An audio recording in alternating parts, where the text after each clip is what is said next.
our third contestant, creating a generation of ethical hackers. Please welcome to the stage CEO of the Hacking Games, Fergus Hay. Welcome. Thanks so much. I know. Appreciate it. Right, Fergus, your time begins now. Hugh, the team at RSAC, thank you so much for your hospitality. Sharks, thank you for your gentleness. Sharks? And, all right. Yeah, man, you get into your own time. The Hacking Games is building an evaluation platform that uses AI to evaluate the aptitude of Gen Z unconventional hackers. So we can move them away from falling into cybercrime and move them towards filling the labor deficit in the cybersecurity market and make the world safer. And the reason why we're doing that are reasons that everyone here is familiar with. By 2027, it's forecasted the world will lose $24 trillion in a single year to cybercrime, the GDP of the United States. But what's really interesting is, of course, that there's an enormous labor deficit. We spoke about it earlier today. There are 4.8 million unfilled jobs in cybersecurity today. Some people have forecasted that to be 12 million by 2030. What's really interesting about that is if you address that market as a recruitment technology platform, it equates to a $79 billion TAM. And the research that we have shows that the buyer side of the market feels it's very, very unfulfilled. So who are the bad guys? Of course, we think it's state actors and we think it's the organized cyber gangs, but the data shows that it's children. We are fortunate enough to work closely with the FBI and Europol and Interpol and the Ministry of Defense in the UK, and they've helped us understand that the vast majority of the hackers these days are kids. In fact, data from New York showed that 80% of New York teenagers have hacked someone by the age of 16. Europol shared data that 69% of European teenagers have committed a cybercrime. And what we're learning here is that the entry point is gaming.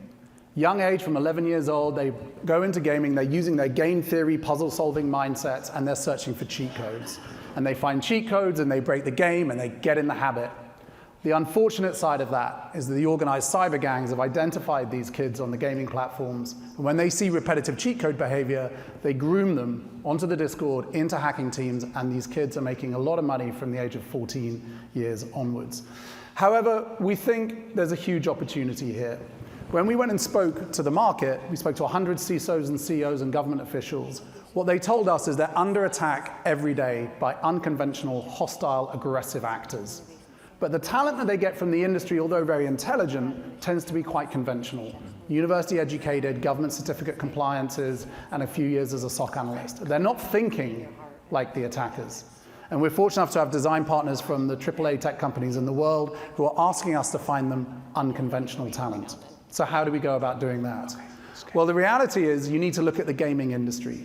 The overlay between gamers and hackers is 100%. Every hacker is a gamer.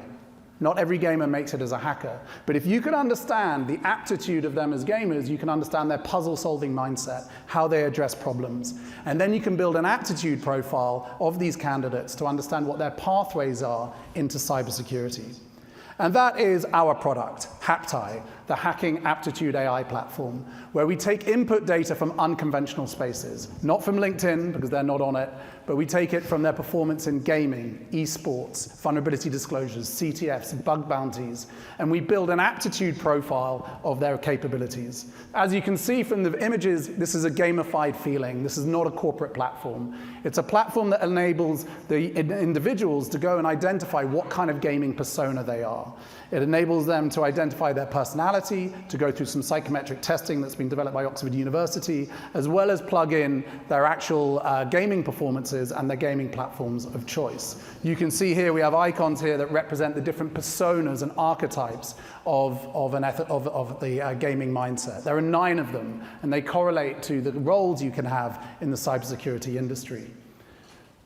Trying to get that to move. So the product enables you to build a profile of the individual. Think of it as like a pie chart that shows you their FICO score as a hacker. So how do we get the actual hackers themselves? Well, you can't speak to them like a government or a school. You have to speak to them in popular culture, in the language you understand. So we have grassroots community recruitment. We have a social media platform that's producing content every day. We've got the first ever ethical hacking esports format coming out in partnership with David Beckham's esports team later this year. And we have 4 TV shows and 3 documentaries hitting the streaming platforms to create the popular culture of ethical hackers as heroes. This will deliver us about 100 million media reach of people when it goes out. So what does the shape of the business look like? On the left-hand side, we have our talent acquisition through our media and communities. We have Haptai providing the profile and aptitude of the potential of this talent. And on the right-hand side, we have our design partners, the UK's Ministry of Defence. We've just announced Amazon as a design partner, and we have the other big tech companies that you can imagine who they are, but we can't quite disclose them right now. Together, we are using an aptitude platform to identify the future hackers, move them away from the criminal world, and move them into filling the labor deficit in the cybersecurity industry to make the world safer. Thank you.